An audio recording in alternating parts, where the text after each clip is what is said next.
So how's it going, motherfuckers? Your YWC champ is here once again to ruin everybody's day, to put doubts in the minds of the smarks, the marks, and the goofballs here in the YWC.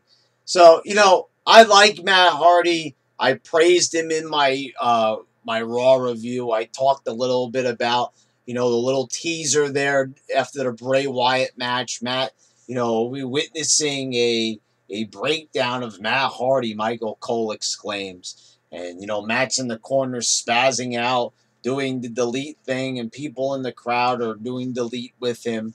So, here's the thing also I got to say, like, if you didn't watch TNA, if you're like a super casual fan and you don't like look at all these other wrestling promotions, you might not even know what he's doing. Like, if you don't Google what delete is and you haven't seen TNA, it's a bit strange. Because it's not like he just started doing it out of the blue and you could just say is the guy having a breakdown. He started doing that ever since they re-debuted at WrestleMania when they returned. So, when Michael Cole, also exclaimed at WrestleMania when they came out on the stage for the ladder match, he goes, WrestleMania is about to get broken. So if you haven't watched TNA, you're like, what's broken? Is the camera broken? Did something happen with the audio? Is the feed gonna cut out to the network? What's going on here? What do you mean it's gonna be broken? You see what I'm saying? Like, there's not enough of an explanation there to what broken is. So if you haven't watched TNA, and I know you're gonna say, "Oh, well, Brad, what are you talking about?" Well, the thing is, like, not more than 500,000 people watch TNA at that time that delete stuff was going on, the broken Matt gimmick and the broken Hardy Brothers gimmick. That, so nobody really, most WWE fans didn't get to see that, right? Because on the good night, they get like 2 million fans. So 3/4 of the audience doesn't watch TNA. So I know a lot of those people are just, kind of in and out types of viewers. They're just kind of flipping back and forth to seeing what's going on with the product. And, like probably a solid million are just the people that are going to keep coming back, keep coming back, keep coming back.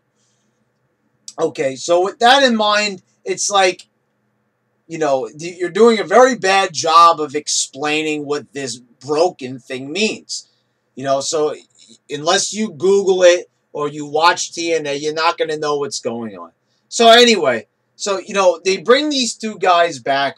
Jeff Hardy is a former world champion. I'm sorry if I'm reiterating stuff from my Raw review, but for people who don't watch my Raw reviews and people are just watching this video, I'm just kind of saying it just to lay the landscape for this video. I just got to get a couple of things out of the way. So Jeff Hardy was a world champion.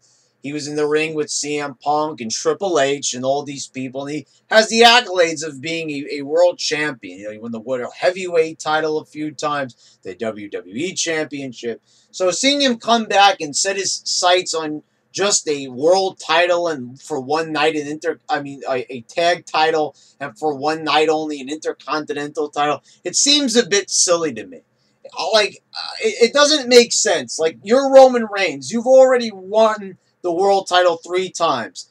Why would you even bother with the Intercontinental title? Why would that even be on your mind? Same thing with Seth Rollins and Dean Ambrose. You've won the big belt. Why would you want to step it down to a tag team? If you've already achieved maximum success in the singles wrestler field, and you've already done the tag shit already, why go back to it? I don't understand why that is.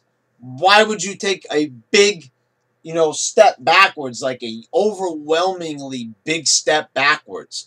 I don't see how that really benefits the character in any way. So, here you have like Matt Hardy. We already know he had these big feuds with MVP and, other wrestlers, so, Matt Hardy's already feuded with, a lot of people already. He's already won a lot of world titles. He won the ECW world title. I'm saying, and Jeff Hardy, I know a lot of people don't consider that to be a big world title, but whatever. They put it on him. Jeff Hardy won the main world titles. So it's like, I don't know. You want to do that nostalgia to reintroduce them. I get it. But why would you, like, put them together for this long?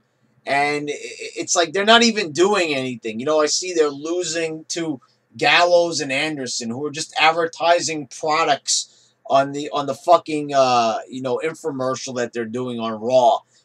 Advertising for Cyber Monday. It doesn't make any sense. Like you had them lose to like a random team, and it's supposed to be one of the biggest teams of all time. It would be different if they wanted to do something with Gallows and Anderson. They give them that win. But, so here I am sitting, like, just saying during this broken Matt Hardy thing, like, I'm excited to see this. I want to see where it's going to go. But then again, I'm just kind of like, well, how good is it going to be? Is it going to be as good as the stuff we saw in TNA? I think with a company that has as big of a budget as WWE, it should. They could get any writer they wanted to. You know what I'm saying? If they wanted to hire Jeremy Borash, they could pay him $500,000 to come in there and just fucking rewrite that shit for the WWE. But they ain't going to do that. They're going to do the copycat routine. And there's one thing about that we saw. They don't do it as good because they already did the copycat thing when they went to the Bray Wyatt's place, the New Day. They copied the whole thing for the final deletion. So it's like we already know that they sometimes copy stuff when they like it. Most of the time, TNA copied from WWE.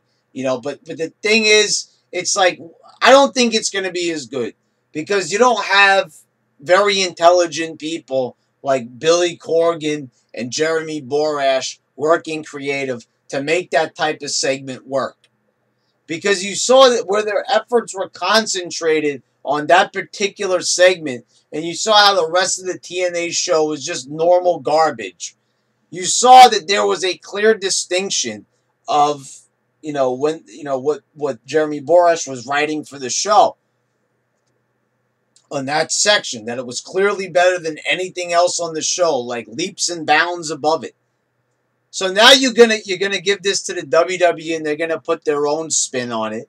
And I think it's gonna suck because, there were times on here where I'd come here and say, oh, this has potential, oh, this is gonna be great. But like I said in my Raw review, how many times do we come here and talk about potential? We say, what if? What can happen? And then when it does happen, it either doesn't happen or when it happens, it's not that great and leaves a lot to be desired. And so I'm kind of just getting myself ready for major disappointment with Broken Matt. I just don't see it being great because they haven't done anything truly great in fucking years.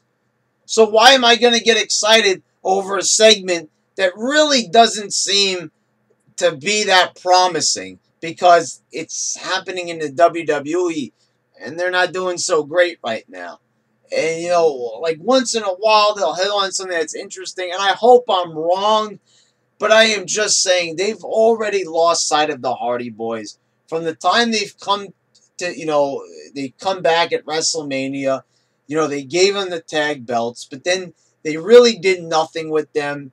They forced them to do these horrible scripted promos. They had that kind of tease a little bit of the delete stuff when he would go, delightful, and stuff like that and put his arms out. But we knew that they weren't going to give it to us because the rumors were they were scared of a lawsuit from TNA, namely Jeff Jarrett doing the lawsuit. But now that he's out of the picture, they've probably decided that it is time to pull the trigger and do this particular gimmick. And like I said, it clearly was the best part of the show. Because it was the only thing that had any sort of intrigue or anything really different on this show.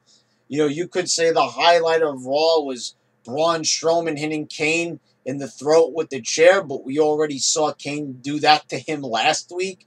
So this was the only thing that really seemed fresh and new. And you take a look at all the other Raw reviews and all the other analysis of the show, and you will see that most people are talking about Broken Matt, and with good reason, because Matt Hardy did a very good job with that gimmick in TNA. It sent a shock wave across the wrestling world, and it didn't really garner as many viewers as they probably hoped it would, but it definitely increased their viewership by a couple of 100,000, which is really saying something for a struggling promotion like TNA. So there you go, guys. That's my opinion on the situation. I want to see where it goes next week, but I wouldn't get my hopes up for something truly great. I'm not expecting it to be as good as the Jeremy Borash produced stuff. So, yeah, guys. Okay, so, we'll see what happens with it, like I always say. I'm just saying, don't get your hopes up too high that it's going to be, amazing. All right, this has been your YWC champ, signing out.